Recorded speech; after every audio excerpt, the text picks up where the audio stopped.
우리는 야고보서 1장과 2장을 통하여서 믿음에 대하여 살펴보았고요. 어제부터 시작된 3장을 통하여서는 믿음으로 살아가는 자의 실제적인 어떤 삶의 지침들, 특별히 가장 우선되는 것, 그것은 바로 말에 관한 것이었죠. 그래서 우리는 믿음으로 살아가는 사람들의 말에 대한 지침을 살펴보았는데, 말은 어떤 것이라고 했습니까? 야고보가 우리에게 말에 대하여 잘 기억하게 하려고 정확한 어떤 개념들을 우리에게 줬죠. 그래서 말은 제갈과 키, 힘센 짐승의 방향을 결정하는 것이기도 하고, 풍랑이 있는 바다에서 배의 길을 결정하기도 하는 제갈과 키다, 방향을 결정하는 것이다, 우리의 인생을 결정하는 것이다 라고 가르쳐 주었고, 또한 말은 샘이기도 하고 열매기도 했습니다. 죽어가는 사람들을 살리는 샘, 목마른 자들의 목을 축이는 샘이기도 하고, 하나님을 찬송하고 하나님께 기쁨을 드리는 열매이기도 한 선한 것이다 라고 말씀을 나누었죠. 그러나 야고보가 진짜 하고 싶은 것은 무엇입니까? 그렇지만 그 말은 불이다라는 것입니다. 나의 온몸 전체를, 그리고 나의 과거와 현재와 미래, 그 전부 모든 시간들을 다 태울 수 있는 그런 것, 그리고 누군가 타인을 태울 수 있는 것, 그리고 하나님을 진노케 할 수 있는 것, 그것이 바로 파괴적인 힘을 가지고 있는 말이다. 그렇기 때문에 어떻게 하라는 거예요? 그 중요성을 인식해서 주의해서 사용해야 된다는 거예요. 그리고 물질보다 더디 사용할 수 있어야 된다는 것이죠. 더디 사용하고 하나님께 온전히 맡겨 훈련되어지는 그런 상황 속에서 말을 사용해야 된다라고 말씀을 나눴습니다. 자, 이제 어제는 하나님과 사람들의 귀에 들려지는 말에 대한 것이라면, 오늘은 하나님과 사람들의 눈에 보여지는 행동, 선행에 대해서 야고보는 말해주고 있는데요. 자, 그러면 오늘 본문 말씀을 통해서 선행에 대해서 살펴보겠는데, 첫 번째, 그러면 선행이란 무엇입니까? 선행. 우리 13절 말씀을 한번 다시 읽어볼까요? 13절 읽겠습니다. 시작. 너희 중에 지혜와 총명이 있는 자가 누구냐? 그는 선행으로 말미암아 지혜의 온유함으로 그 행함을 보일지니라.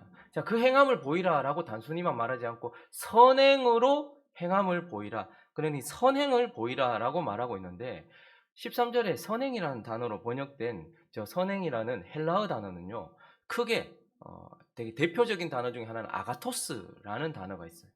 선행이라고 할 때 하나는 아가토스고 하나는 칼로스라는 단어입니다.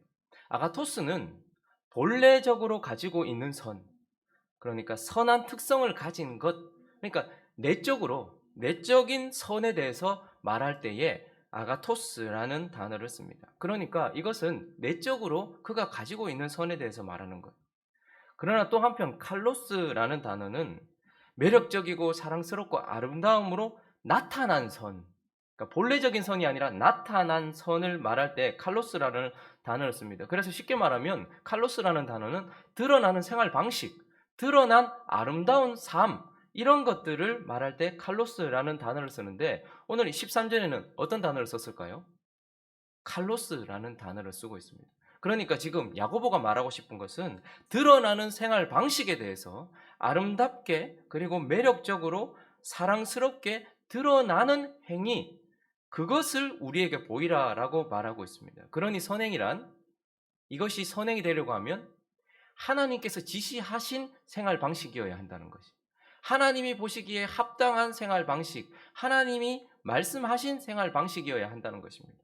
그러나 동시에 사람들에게도 아름답다라고 칭송받을 수 있는 생활 방식이어야 한다는 거예요. 그러니까 하나님을 떠나서 사람들끼리 동성애는 아름다워 라고 말해서 동성애를 하는 것이 아름다움이 될 수 없습니다. 왜냐하면 하나님이라는 기준을 벗어났기 때문에, 하나님이 보시기에도 이거는 괜찮아, 하나님이 보시기에도 이건 선한 거야 라고 하는 것이어야 하지만, 또 동시에 사람들이 보기에도 참 아름답다라고 할 수 있는 생활 방식. 그래서 베드로전서 2장 12절에도 이 단어가 쓰여졌는데, 베드로전서 2장 12절을 한번 읽어볼까요? 시작. 너희가 이방인 중에서 행실을 선하게 가져 너희를 악행한다고 비방하는 자들로 하여금 너희 선한 일을 보고 오시는 날에 하나님께 영광을 돌리게 하려 함. 저기서 나오는 단어도 칼로스입니다. 그러니까 베드로도 뭐라고 말하고 있는 것입니까? 이방인들 중에서 사람들, 하나님이 없는, 소리가 계속 그래요. 쨍쨍거리는 소리가 계속 납니다. 하나님이 없는 사람들 입장에서 봤을 때도 어떻다는 거예요? 아름다운 생활 방식. 그러니까 선행이라는 것은 하나님이 보시기에도 인정할 만한 생활 방식 드러나는 태도이기도 하지만 하나님이 없는 사람이 봤을 때에도 저것은 참 선하다라고 말할 수 있는 그런 아름다운 생활 방식을 말할 때 그것을 선행이다라고 말하는 것입니다. 자, 그러면 이제 중요한 것은 이것이겠죠. 그렇게 하나님도 지시하셨고 사람들이 보기에도 아름답고 사랑스러워 보이는 그 선행을 하려면 어떻게 해야 되는 것일까요? 두 번째는 선행을 하려면 어떻게 해야 되는가 하는 것입니다. 자, 우리 야고보는요, 행함을 매우 강조하고 있죠. 그런데 오늘 3장에 넘어오면 단순한 행함이 아니라 선행으로 행함을 보이라고 말하고 있어요. 그러니까 단순한 행함이 아니라 하나님도 인정하시고 사람들도 인정하는 선행이어야 된다고 말하는데, 오늘 본문이 더 말하고 싶은 것은 무엇이냐면 단순한 선행이 아니라 바른 선행이어야 한다는 것을 말하고 싶어 하거든요. 그래서 선행을 하려면 어떻게 해야 되는가? 바른 동기로 하는 선행이 진짜 선행이다라는 것을 우리에게 말해주고 있습니다. 자, 14절을 한번 읽어볼까요? 14절을 읽습니다. 시작. 그러나 너희 마음속에 독한 시기와 다툼이 있으면 자랑하지 말라. 진리를 거슬러 거짓말하지 말라. 여러분, 선행은 하나님이 지시한 것이기도 하고 사람이 보기에도 아름다운 것이기도 해요. 그런데 바르게 선행을 하려고 하면 동기가 발라야 된다라고 말하고 있는 거예요. 겉으로 보기에는 하나님이 지시하신 것이기도 하고 사람들이 보기에도 아름답기 때문에 선행이다라고 할지 모르겠지만 하나님은 우리에게 야고보를 통해서 선행을 하려면 그런데 동기가 발라야 된다라고 말하고 있는 것입니다. 그러니 바르지 않은 동기로 하나님이 보시기에도 괜찮다라고 말했고 사람들이 보기에도 괜찮다라는 그런 행동이 나올 수 있다라는 것을 전제해야 된다라는 것입니다. 대표적인 경우가 사울과 같은 사람입니다. 사울은 자기 나라에서 좋은 왕이 되고 싶었습니다. 그러나 그것은 다윗에 대한 시기 때문이었어요. 다윗보다 더 인정받는 왕이 되고 싶어서, 그리고 하나님보다 자기 이름을 더 높이고 싶은 마음에서부터 시작된 선행이었습니다. 사울은 나라를 바르게 통치하고 싶었고 블레셋을 꺾고 싶었고 이 땅을 하나님 나라로 만들고 싶었어요. 그런데 그렇게 했던 이유가 하나님의 영광 때문이 아니라 자기의 이름을 드러내기 위함이었고, 자기의 정적 같았던 다윗보다 어떻게 해요? 더 인기 있고 더 인정받는 자가 되고자 하는 시기와 다툼에서, 경쟁에서부터 시작된 행동이었다라는 것이죠. 사무엘과도 경쟁했던 것을 보게 됩니다. 그는 사무엘만큼 나도 경건하다, 사무엘이 없어도 나라는 정결해질 수 있다라는 것을 가르쳐주고 싶어서 사무엘이 오지도 않았는데 제사를 드리면서 전쟁을 치렀었고요. 사무엘이 죽고 난 이후에는 어떻게 합니까? 이스라엘 땅에 있었던 점쟁이들을 다 내쫓았어요. 그러니까 겉으로 보면 하나님이 지시하신 일이기도 하고 사람들이 인정할 일이기도 하지만 그러나 동기가 바르지 않았다는 것입니다. 신약 시대에 유명한 사람이 있죠. 아나니아와 삽비라입니다. 왜 하필 그런 부정적인 이야기를 우리에게 줬을까요? 교회 안에 그런 사람들이 많기 때문에 그렇습니다. 교회에 바나바라는 사람이 유명해지기 시작했어요. 근데 그 사람은 성령이 충만하고 착한 사람이었습니다. 거기다가 부유한 사람이었어요. 그런데 예루살렘에 한 8년 가까이 모든 디아스포라들이 왔다가 복음 듣고 성령 만나서 거기서 은혜 받고 한 8년 가까이 그 좁은 도시에서 사람들이 생활하고 있으니까 부족한 것들이 얼마나 많았겠습니까? 그런데 그 교회 공동체 안에 바나바라는 사람이 자기의 재산을 사도들의 발 앞에 두고서 이것 가지고 필요한 사람들 주십시오라고 말했어요.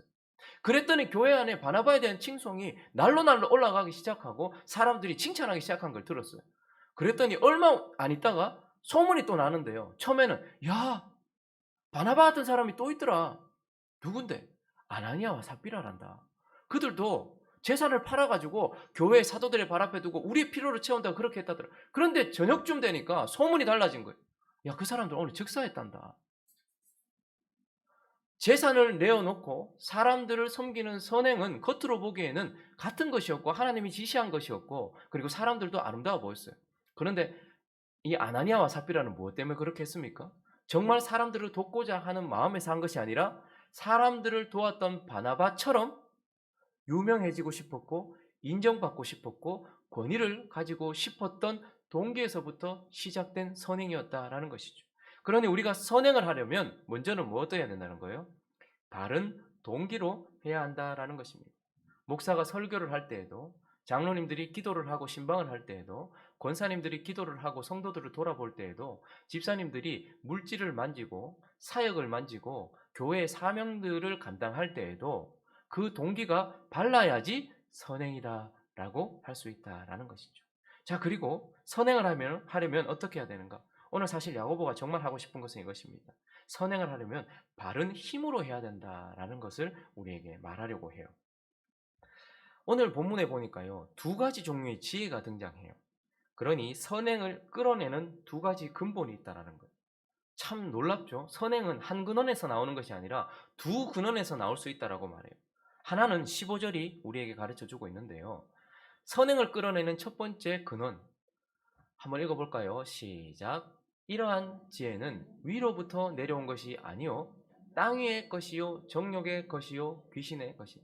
자, 선행을 끌어내는 지혜가 있는데 그 첫 번째 지금 야고보가 말하는 지혜는 위로부터 내려온 것이 아니고 땅의 것, 세상으로부터 시작된 지혜, 세상에 있는 지혜, 그리고 정욕의 것, 이것은 육신적인 지혜, 그리고 귀신의 것, 사단적인 지혜가 있다라는 거예요.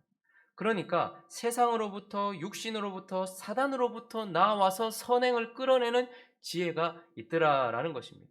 겉으로 보기에는 하나님이 지시하신 일이었고 사람들도 칭송하는 일이었지만 그러나 땅에서부터 육신으로부터 사단으로부터 나온 지혜에서부터 나타난 그런 선행이 있더라라고 말해요. 그러나 또 하나의 선행이 있는데 그것은 17절이 말해주고 있습니다. 자, 17절 읽어볼까요? 시작. 오직 위로부터 난 지혜는 첫째 성결하고 다음에 화평하고 관용하고 양순하며 긍휼과 선한 열매가 가득하고 편견과 거짓이 없나니. 또 하나 선행을 끌어내는 지혜가 있는데 이 지혜는 위로부터 난 지혜라고 말하고 있어요. 성결하고 화평하고 관용하고 양순하며 긍휼과 선한 열매가 가득하고 편견과 거짓이 없는 7가지 특성을 가지고 있는 완전한 특성을 가지고 있는 그런 위로부터 난 지혜가 있다라고 말하고 있습니다. 자, 위로부터 났다. 그러니까 하늘로부터 왔다라는 것이죠. 자, 그러면 이 위로부터 난 지혜는 도대체 무엇일까요? 우리는 야고보서 하기 전에 구약의 지혜서인 잠언을 보았습니다. 그래서 1장부터 9장까지 지혜란 결국 무엇이라는 것을 들었습니까? 지혜란 예수 그리스도다라는 것을 들었죠. 그러니 지금 부활하시고 승천하신 하늘에 계신 예수 그리스도, 그리고 오늘 이 특성들을 한번 보십시오. 성결하고 화평하고 관용하고 양순하고 긍휼과 선한 열매가 가득하고 편견과 거짓이 없는 이러한 모습을 가진 존재가 누구겠습니까? 이러한 확실한 존재로 서 있는 사람 누구겠습니까? 오직 한 분밖에 없습니다. 그런데 위로부터 그분은 지금 하늘 위에 계시는 분이죠. 그러니 지금 위로부터 난 분, 그래서 이러한 분 오직 예수 그리스도밖에 없다라는 것이죠.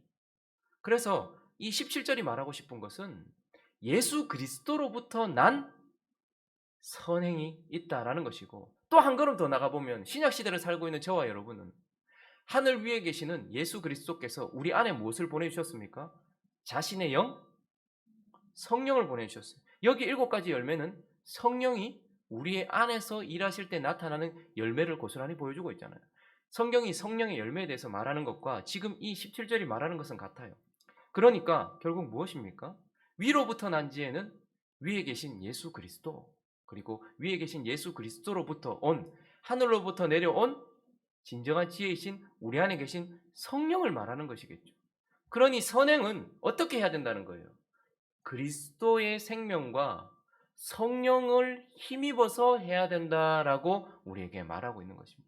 선행이란 하나님이 보시기에도 괜찮고 사람이 보기에도 괜찮은 것이지만 바른 동기에서부터 시작돼야 되지만 이 선행을 끌어내고 선행을 하는 그 힘이 무엇이어야 한다는 거예요.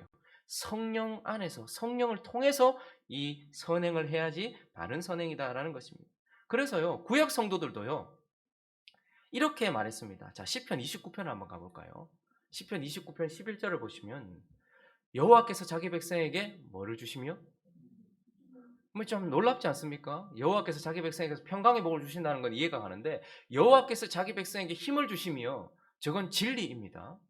자, 그런데 보통 구약 성도들, 특별히 시편은 우리에게 힘이 있습니다. 왜냐하면 하늘로부터 직접 내려와서 우리에게 전달된 것이 아니라 사람들이 경험한 것을 기록한 거예요. 그런 진리죠. 그런데 많은 경우에 시편의 기자들이 여호와를 표현할 때 뭐라고 표현하냐 하면 하나님은 여호와는 나의 도움이시다 이렇게 표현할 때가 많아요. 이것은 외부에서 일하시는 하나님을 표현할 때 쓰는 단어가 도움이라는 단어입니다. 하나님은 우리에게 도움이 되십니다. 살다 보면 하나님이 내게 도움이 되신다는 것을 깨달아요. 내 밖에서, 외부에서 나를 위해 일하시는 하나님을 느낄 때에 하나님은 나의 도움이십니다라는 것을 깨닫게 돼요. 나와 상관없이 일이 진행되는 것을 우리는 보게 되는 것이죠. 그런데요, 하나님은 또한 나의 힘이시다 이렇게 표현할 때가 있어요. 이건 하나님이 내 밖에서 일하시는 것이 아니라 내 안에서 일하실 때의 표현입니다. 신앙이 어릴수록 하나님을 도움으로 만날 때가 많습니다. 그러나 신앙이 더욱더 깊어질수록 하나님을 힘으로 만날 때가 많습니다. 하나님은 내 안에서 일하셔서 나로 그것을 넘어가게 하시고 나로 세상을 이기게 하시고, 그러니까 지금 구약의 성도들은 하나님은 나의 밖에서 일하시는 도움이시기도 하지만 사실 그들은 하나님은 나의 힘이시다라고 말하고 있어요. 내가 그걸 넘을 힘이 없는데, 사실은 나는 능력이 없는데 하나님이 내 안에서 일하신다는 것을 그들이 깨닫고 그것을 통하여서 모든 것을 이기는 것을 깨달았을 때에 표현한 것이 하나님은 나의 힘이다라는 것이거든요. 그런데 지금 결국 무엇입니까? 선행을 할 때에 저와 여러분 안에는 선행을 행할 수 있는 힘이 전혀 없어요. 그런데 바른 선행은 무엇입니까? 위로부터 난 지혜인 예수 그리스도와 위로부터 난 지혜인 그분이 보내신 성령이 내 안에서 일하셔서 그분의 힘을 입어서 선행을 하는 것, 이것이 바른 것이라는 것. 그래서 베드로전서 4장 11절은 베드로가 이렇게 말하고 있습니다. 자, 한번 읽어볼까요? 첫 부분만 읽어봐도 될 것 같아요. 만일, 자, 읽습니다. 시작. 만일 누가 말하려면 하나님의 말씀을 하는 것 같이 하고, 누가 봉사하려면 하나님이 공급하시는 힘으로 하는 것 같이. 저 번역이 뭐 하는 것 같이 하는 것 같이 마치 흉내 내는 것처럼 말하는데, 실제적으로 원어를 살려서 번역하면 누가 설교나 복음을 전할 때면 하나님이 주신 말씀으로 하고, 그리고 누가 선행을 하려면 하나님이 공급하신 힘으로 하라, 이런 뜻입니다. 그러니까 내가 봉사를 하고 내가 선행을 할 때에는 내 힘으로 하는 것이 아니라 내 안에 계신, 내 안에서 일하고 계시는 성령으로 하라, 이것을 베드로가 우리에게 말하고 있는 것입니다. 자, 그래서 바른 선행이란 바른 동기에서부터 나와야 하고 바른 힘으로부터 되어야 되고, 바른 힘으로 한다는 것은 결국 무엇이죠? 그리스도의 이름으로 기도하면서, 의지하면서 성령을 의지하여 하는 것, 이것을 말하는 것입니다. 자꾸 성령을 의지하라고 하는데, 어떻게 하면 성령을 의지하고 어떻게 하면 성령을 힘입어서 하는데? 라고 이렇게 물을 수 있죠. 그때에 그리스도의 이름으로 기도하면서 하는 것. 설교를 하면서도 성령께서 함께 하십시오, 그리스도께서 역사해 주십시오 라고 기도하면서 하는 것. 일을 할 때에도 하나님, 집을 지을 때에도, 사업을 할 때에도, 내가 헌신을 할 때에도 성령께서 역사해 주십시오라고 기도하면서 할 때에 내가 성령의 힘을 입어서, 그리스도의 힘을 입어서 하는 것이다 라는 것입니다. 그러므로 선행을 하려면 바른 동기로 구하면서 바른 힘이신 성령과 그리스도를 힘입어 하는 것, 이것이 바로 바른 선행이다라고 우리에게 말씀해 주고 있습니다. 말씀을 정리하겠습니다. 야고보는 행함을 강조하는 것 같지만 행함이 아니라 선행을 강조하고 있고, 선행이 아니라 뭘 강조하는 거예요? 사실은 바른 선행을 우리에게 강조하고 있습니다. 왜 이렇게 바른 선행을 요구할까요? 야고보는 왜 이렇게 바른 선행을 요구하는 것이겠습니까? 선행이라는 것 자체가 바른 선행을 하든 바르지 않은 선행을 하든 선행 자체가 사실은 힘든 겁니다. 아나니아와 사피라도 힘들었을 거고요. 사울도 힘들었을 거예요. 교회 안에서도요, 바르게 행하지 않는 바른 선행이 아닌 바리새인들과 서기관들도 힘들었을 거예요. 그런데 사실 바른 선행도 힘들어요. 그런데 왜 야고보는 우리에게 바른 선행을 계속해서 강조하는 것일까요? 바르지 않은 선행은 힘들었지만 16절을 한번 보십시오. 읽어볼까요? 시작. 시기와 다툼이 있는 곳에는 혼란과 모든 악한 일이 있습니다. 앞구절 전체를 통하여서 결론이 뭐냐면, 바른 선행이 아니면, 그러니까 바른 동기로 하지 않고 바른 힘으로 하지 않은 선행은 아무것도 안 남더란 말입니다. 아나니아와 삽비라에게 아무것도 안 남았어요. 사울이 40년 동안 왕노릇했는데 사울은 아무것도 남긴 것이 없는 사람이 되었단 말입니다. 흉내만 내고 바른 동기로 하지 않았던 선행, 그리고 바른 힘으로 하지 않았던 선행은 결국 내게 아무것도 남기지 않더라는 것입니다. 그러나 마지막 18절을 읽어볼까요? 바른 선행은, 시작, 화평하게 하는 자들은 화평으로 심어 의의 열매를 거두느니라. 우리가 바른 선행을 할 때야 비로소 우리 안에 열매가 맺혀지고요. 변화가 일어나고요. 거둔다라는 표현 속에서 우리에게 상급이 주어진다라는 것을 보게 됩니다. 마지막 때에 우리가 주님 앞에 섰을 때에 사실 선행을 했다라고 주장할 만한 사람들이 많겠지만 그러나 아무것도 남지 않은 인생도 있을 수 있고 하나님이 열매로 드러나고 상급을 줄 인생도 있을 수 있다라는 것입니다. 그러므로 이왕 하는 것, 이왕 하나님 앞에 보이는 삶을 사는 저와 여러분이 오늘 아침 선행을 그냥 단순히 행함이 아니라 선행을 하고 그 선행이 바른 동기에서부터 시작되었는지 그리고 나는 성령을 힘입어 선행을 하고 있는지 성령의 힘으로 그것을 하고 있는지 점검하여서 내 안에 선행을 통해 열매가 맺히고 내 삶에 선행을 통하여 상급이 쌓여지는 은혜로운 삶 살아가는 저와 여러분 되시기를 예수 그리스도 이름으로 축원합니다.